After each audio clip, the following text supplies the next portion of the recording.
بسم اللہ الرحمن الرحیم کل من علیہا فان ویبقى وجہ ربک ذو الجلال۔ معزز حاضرین، آج ہم سب ہندوستان کے عظیم سپوت خادم الاسلام، خادم المسلمین، خادم الہند جناب احمد محمد پٹیل صاحب کے وصال پر نماز جنازہ کے لیے جمع ہوئے ہیں۔ اللہ تعالی ہمارے آج کے یہاں جمع ہونے کو اور نماز پڑھنے کو ان کے لیے صدقہ جاریہ بناوے، ان کے لیے مغفرت کے ذریعہ بناوے۔ بات اصل یہ ہے کہ اللہ تعالیٰ نے انسان کو ایک عمر دی، ایک لمٹ دی، اور اس کا سب لکھا گیا ہے کہ کون کتنے سال جیے گا اور کیا کرے گا۔ اللہ تعالیٰ نے ان کے لیے اتنی عمر لکھی تھی کہ آج وہ 70-71 سال کی عمر پوری کر اور ایسا بڑا کام کر چلے گئے کہ جس کو آنے والی دنیا کبھی فراموش نہیں کرے گی۔ موت تو سب کو آنا ہے، لیکن موت جس کی آوے اس کے پیچھے اس کے کاموں کو بولنے والے، اس کے کاموں کی قدر کرنے والے، وہی اس کے تعلق سے اس کے دل میں محبت آئے گی، اس کے لیے ایصال ثواب کریں گے، اس کے لیے دعائیں مغفرت کریں گے۔ آج یہ تو لاک ڈاؤن کا زمانہ ہے، جس کی وجہ سے پہلے سے خبریں آ رہی تھی، بائی فیصل کا بھی بیان آ گیا کہ بھئی لاک ڈاؤن کے اندر میں ہر چیز کا خیال رکھا جاوے۔ یعنی اسی طرح اشارہ تھا کہ بھئی زیادہ سے زیادہ لوگ کم آئیں، لوگ اس طریقے سے آئیں کہ جس سے ہم کسی تکلیف کے شکار نہ بن سکیں۔ اس کے باوجود الحمدللہ آپ حضرات نے بڑی زحمت فرما کر ان کے جنازے کی نماز کے لیے شرکت کی۔ اللہ تعالیٰ آپ کو اور ہم کو سب کو جزائے خیر نصیب فرمائے۔ قرآن کریم اللہ کی مقدس کتاب ہے، اور اس کتاب کی اللہ تعالیٰ نے تعلیم کے لیے ہمیں حکم فرمایا۔ سرکار دو عالم صلی اللہ علیہ وسلم کا فرمان ہے، خیرکم من تعلم القرآن وعلمہ، تم میں بہتر ہے وہ جو قرآن کو سیکھے اور قرآن کو سکھائے۔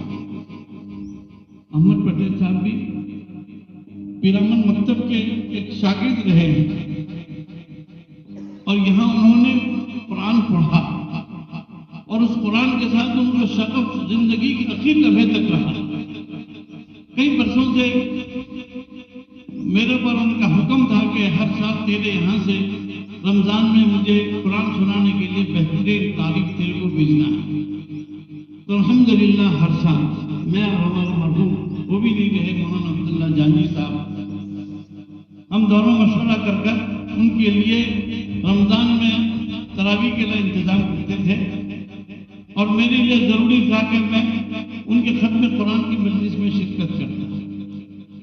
تو ان کا قرآن کے ساتھ ایک شغف تھا، اپنے سارے کاموں کو چھوڑ کر پہلے ان کو قرآن کی تلاوت کا معمول، اور یہ بات تھی ان کو ان کی والدہ کی طرف سے۔ یہ مجھے بات تسلی کرنی ہے کہ ماں باپ کی تربیت وہ اولاد کے لیے موت تک چلتی ہے۔ ہم نے ان کی والد مرحومہ کو بھی دیکھا، آپ لوگ تو یہاں کے قریب رہنے والے ہیں، میرا تو ان سے ہماری اہلیہ کی طرف سے رشتہ داری ہے، جس کی وجہ سے میرا آنا جانا ہوتا تھا۔ ان کی مرحوم احمد پٹیل صاحب کی والدہ بہت نیک خاتون تھی، اور وہ اپنی زندگی کی مشغلوں میں سے قرآن کی تلاوت کی۔ تو ایک سبق آج ہمیں یہ بھی لینا ہے کہ ہم بھی اپنی اولاد کو قرآن کے ساتھ وابستہ کریں۔ آپ کی اللہ کا شکر ہے کہ ہمارے ان دیہاتوں میں مکاتب قرآنیہ کا بہترین نظام ہے، اور الحمدللہ مقامی لوگ ان مدرسوں میں اپنے بچوں کو بھیجتے بھی ہیں، اور یہ چیز آپ کو ہندوستان کے دوسرے صوبوں میں نہیں ملے گی۔ آپ چلے جائیے آندھرا پردیش میں، آپ چلے جائیے چھتیس گڑھ میں، آپ چلے جائیے اور آگے دوسرے صوبوں میں، کرناٹک کے اندر میں چلے جائیے، آپ کو کہیں یہ نظام نہیں ملے گا جو ہمارے دو آبا علاقے میں مدارس مکاتب کا نظام ہے۔ یہ مکاتب قرآنیہ ہمارے لیے ریڑھ کی ہڈی ہے۔ مکاتب کی تعلیم کے بعد اسکولی نظام، میں ابھی ہمارے یہاں شکشک سے بات کر رہا تھا کہ میں چاہتا ہوں کہ ہمارے علاقے کے اندر میں بھی کوئی اچھا میڈیکل کالج ہو، لیکن مسئلہ یہ ہے کہ ہمارے مسلمان بچے سائنس سے بھاگتے ہیں۔ احمد پٹیل صاحب سے ہماری کئی مرتبہ بات چیت ہوئی، جامعہ آپ کو تو پتا ہے کہ الحمدللہ جامعہ افضل قوا نے MBBS میڈیکل کالج قائم کیا، اور اس میں سب سے بڑا تعاون ہر اعتبار سے احمد پٹیل صاحب کا رہا، جو ان کے لیے صدقے جاریہ ہے۔ احمد پٹیل صاحب کی زبان سے کام ہوتا ہے۔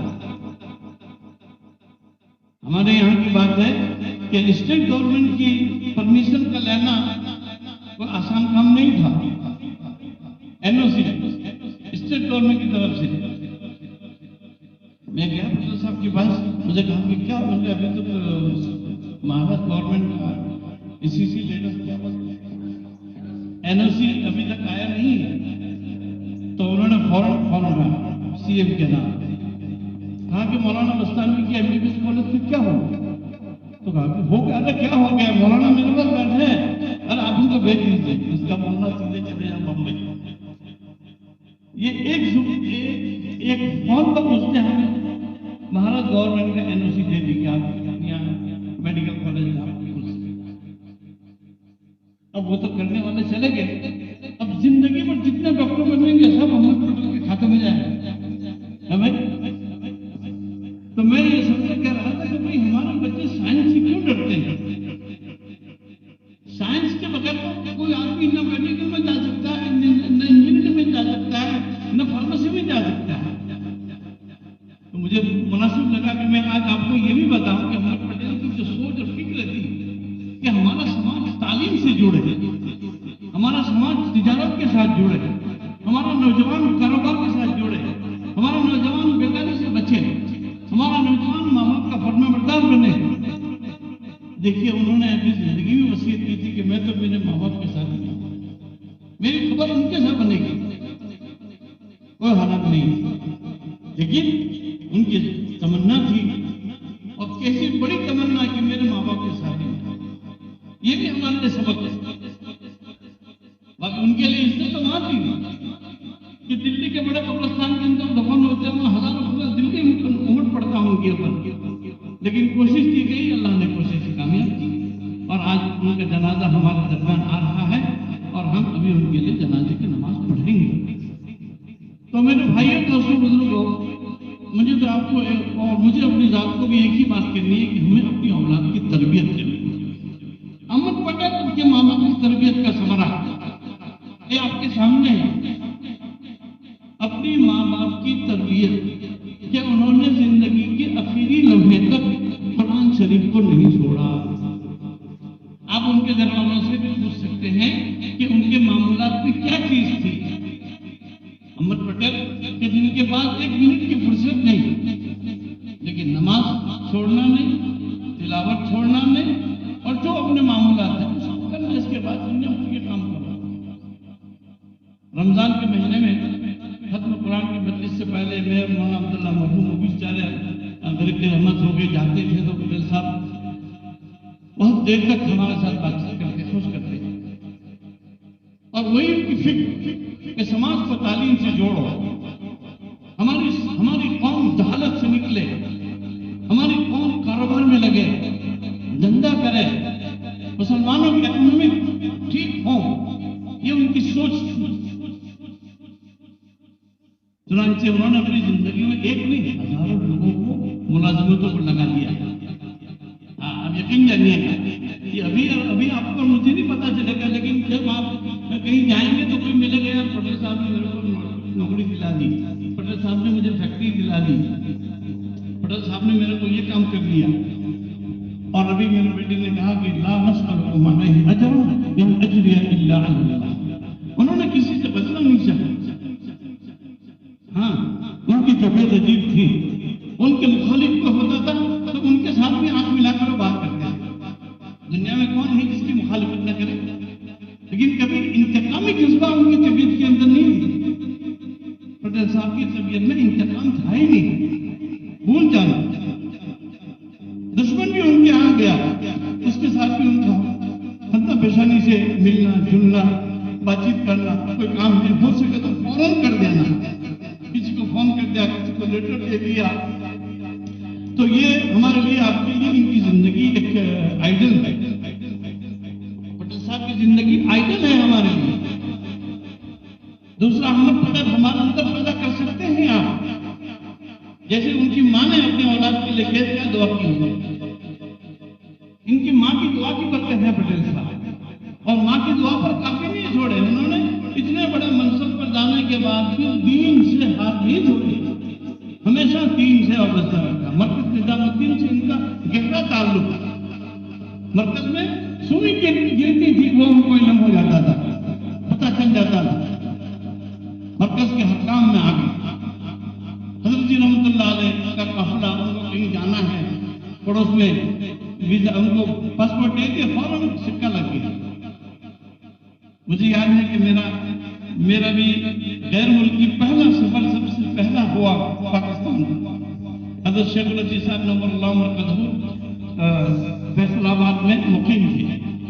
تو یہاں سے ہمارے مفتی عبداللہ مرحوم وہ بھی اللہ کو پیارے ہو گئے، مفتی احمد صاحب میرے استاد محترم وہ بھی پیارے ہو گئے، اور دوسرے بڑے بڑے 10 علماء تھے، اور میں ایک چھوٹا سا طالب علم تھا.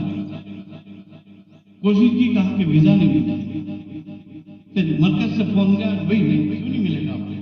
ابھی پٹیل صاحب کو کہتے. چنانچہ پٹیل صاحب کو فون کیا، کہا پاسپورٹ بھیج دیجیے. شام کو تو سب کی ویزا لگ کر آ گئی. ایسے تو کتنے قصے ہوں گے پٹیل صاحب کی زندگی پر، آپ لکھنا چاہے تو آپ لکھتے ہی رہیے. چنانچہ ہم لوگ پڑوس میں گئے.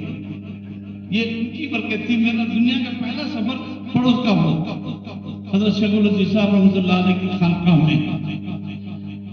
تو میرے بھائیوں دوستوں بزرگوں، آپ حضرات کافی وقت سے ان کے جنازے کے انتظار میں کھڑے ہیں.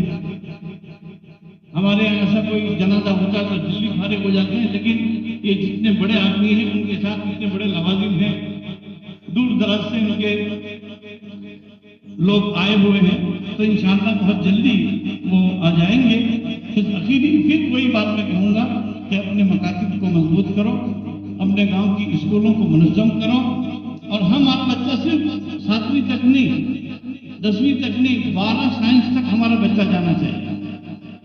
میں نے ابھی ان صاحب سے کہا کہ میں تو چاہتا ہوں کہ گجرات میں بھی میڈیکل کالج ہو جائے، لیکن مجھے فکر یہ ہے کہ میں کالج کروں گا لیکن ہمارے بچے نہیں ملیں گے، ہمارے بچے ہی نہیں ملیں گے.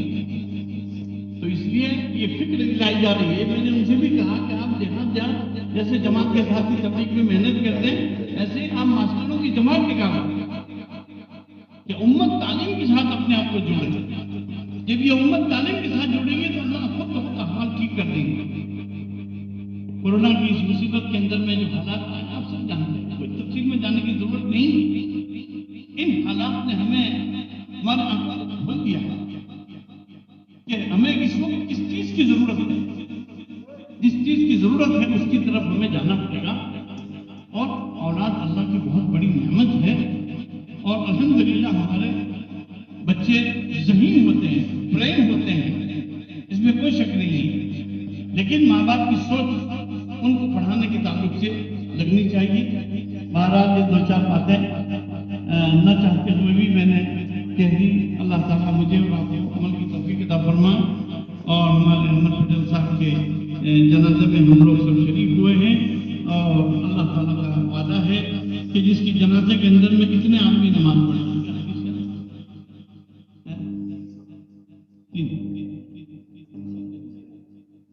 ہاں، جس کی جنازے میں 3 صف ہو جائے. مولانا حضرت حدیث بیان کرتے ہیں کہ اللہ کے رسول نے فرمایا کہ کفر ہے، اس کی مغفرت ہو گئی. تو الحمدللہ یہاں سے کئی صف بن رہی ہے، اور یہاں سے جانے کے بعد بھی ان کے لیے